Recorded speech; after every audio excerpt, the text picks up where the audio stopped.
Price allot. ஞானத்தின் ஆசீர்வாதங்கள் என்ன என்பதை பார்க்கலாம். சங்கீதம் 34 தாவீது ஞானத்தின் பள்ளியில் இருந்து மாணவர்கள் என்ன கற்றுக்கொள்கிறார் என்றும் அதனால் கிடைக்கும் ஆசீர்வாதங்கள் பலன்கள் என்ன என்பதை எழுதியிருக்கிறாரு.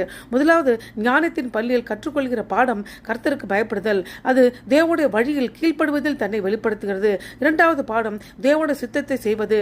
சங்கீதம் 34, 13, 14 தேவனுடைய சித்தம் என்ன என்பதை வெளிப்படுத்துகிறது.